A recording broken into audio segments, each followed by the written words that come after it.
सभी को नमस्कार। कक्षा 10वीं में अध्याय 7 निर्देशांक ज्यामिति उसके महत्वपूर्ण सवालों को देख रहे हैं। पहला सवाल है हमारा, एक हमें समांतर चतुर्भुज दे रखा है और उसके शीर्ष दे रखे हैं, पी का मान ज्ञात करना है। हम बात करते हैं, इस टाइप से हमें बात दे रखी है। एक समांतर चतुर्भुज है ABCD, मतलब भुजाओं की दोनों जोड़े पैरेलल होते हैं, सामने सामने भुजाएं बराबर भी होती है, परिभाषा होती है उसकी। अब इसका शीर्ष दे रखा है, A का मान दिया है 6,1, B का दिया है 8,2, C का दिया है 9,4 और D का दिया है P3। ये डायगोनल होते हैं, विकर्ण होते हैं। ये विकर्ण है ना, ये विकर्ण हम जानते हैं। इस P का मान निकाल, हम जानते हैं विकर्ण एक दूसरे को दो बराबर भागों में बांटते हैं। और ये जो पॉइंट है ना, ये पॉइंट ये बताता है ये वाली बात और ये बात बराबर है। क्लियर? ऐसे ये वाली बात और ये वाली बात बराबर है। तो हम लिखेंगे, बहुत इजी बात होती है, हल लिख करके हम लिखेंगे AC के मध्य बिंदु के निर्देशांक, मध्य बिंदु के निर्देशांक बराबर AC डायगोनल है, इसके मिड पॉइंट के coordinates is equal to BD के मध्य बिंदु के निर्देशांक।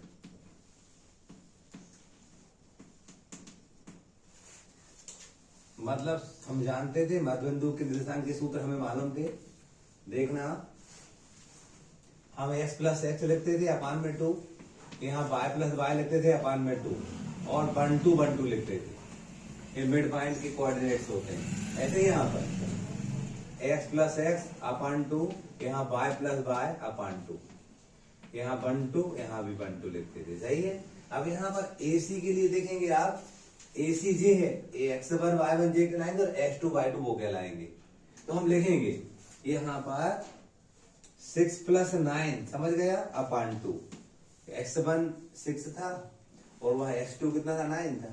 ऐसे देखिए आप, y1 कितना है, 1 है और y2 कितना है, वहां पर 4 है, अपान 2। अब BD के लिए, BD ये है, BD के लिए x1 कितना है, 8 है, x2 कितना है, p है, अपान 2 और y1 कितना है, देखिए आप, BD के लिए 2 है और y2 क्या है, 3 है, अपान 2। बस आने वाला आंसर। जोड़ेंगे हम 9 और 6 15, 15/2, यहाँ 1 और 4 5, 5/2। इधर करोगे आप तो 8 धन P/2, यहाँ 5/2। हम क्या करेंगे, P का मान निकालना है तो यहाँ का पहला जो पद है वो पहले पद के बराबर ले लेंगे तो P की वैल्यू मिल जाएगी। ठीक है, तो क्या लिख रहे हैं हम, 15/2 बराबर 8 धन P/2। ये 2 से 2 कैंसिल हो जाएंगे दोनों, 2 एकम 2 और 2 एकम 2। अब अगले पद में 15 अपने स्थान पर है, ये 8 को चलाएंगे तो ऋणांक हो जाएगा, बराबर P पक्षांतर किया था। तो क्या कहेंगे हम, जो आंसर आएगा P बराबर 7 आ जाएगा, ये आंसर कहलाएगा। 7 कैसे आ रहा है, 15/60 का 7 बजे। क्लियर? इस टाइप से हमने आज का पहला सवाल बनाया।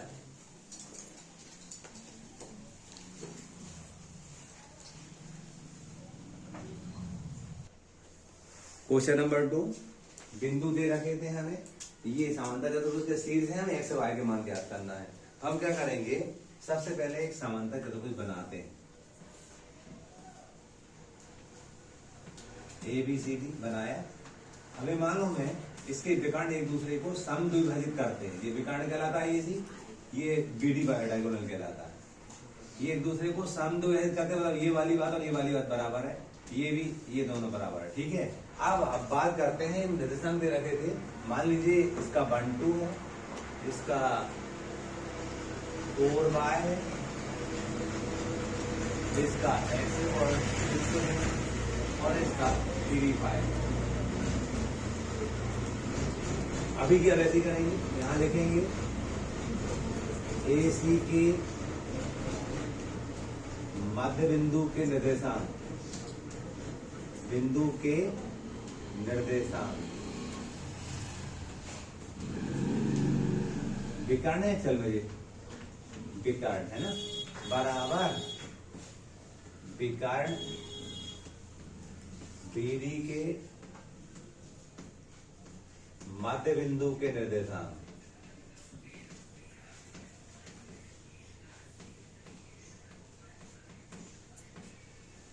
ठीक है, सूत्र अभी मैंने बताया था आपको, मैंने बताया था आपको कि x प्लस एक्स लिखो अपान में 2, y प्लस वाई लिखो अपान में 2, और 1 2 सब इसमें लगा दो 1 2। इसी टाइप से इधर यहां भी लिखेंगे हम x प्लस एक्स अपान 2 और y प्लस वाई अपान 2 और सफिक्स में 1 2। या 12 जैसा आपको ध्यान रखना हो वैसा रखिए। अब क्या करते हैं, आप देखेंगे x1 का मान AC के लिए, AC है भाई, AC डायगोनल AC का A के जो कोऑर्डिनेट्स हैं 1 2 है और C के x6 है, तो जो 1 2 है x1 y1 है और वो x6 है वो x2 y2 है। अब यहां रखेंगे हम तो देखेंगे आप 1 प्लस x लिखेंगे, क्यों, x1 1 है वो x2 x है अपान 2। अब y1 क्या है, 2 है, AC के लिए y1 2 है, ये वाला x1 y1 है तो ये y1 2 है, और y2 क्या है 6 है अपान 2।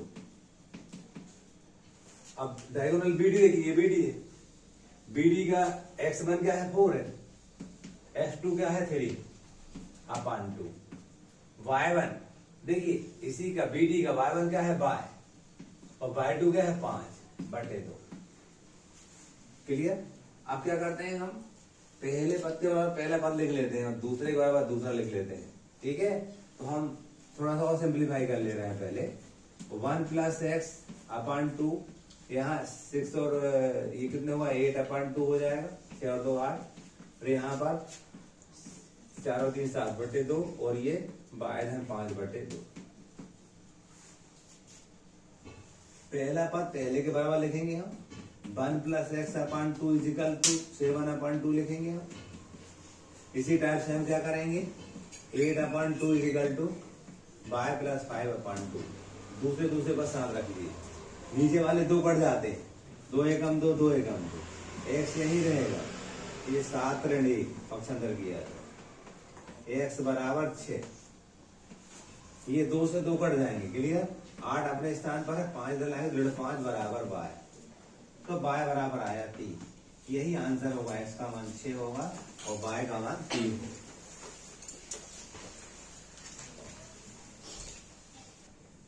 देखिए क्वेश्चन नंबर हमारा तीसरा आज का, बिंदु A के निर्देशांक ज्ञात करना है, जहां A भी एक वृत्त का व्यास है जिसका केंद्र 2-3 तथा B के निर्देशांक 1 4 है।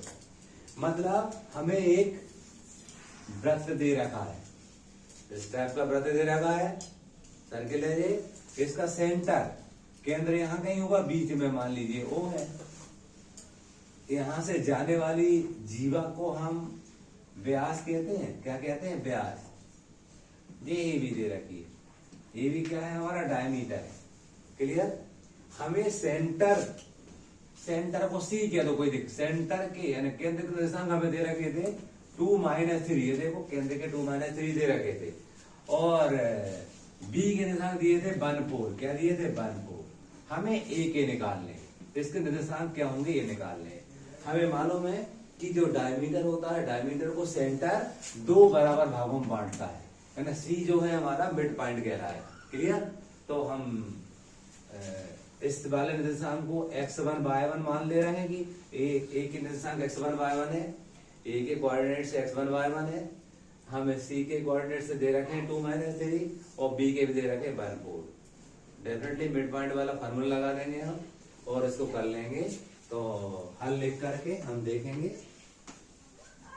x बराबर x धन x/2 कामा y बराबर y धन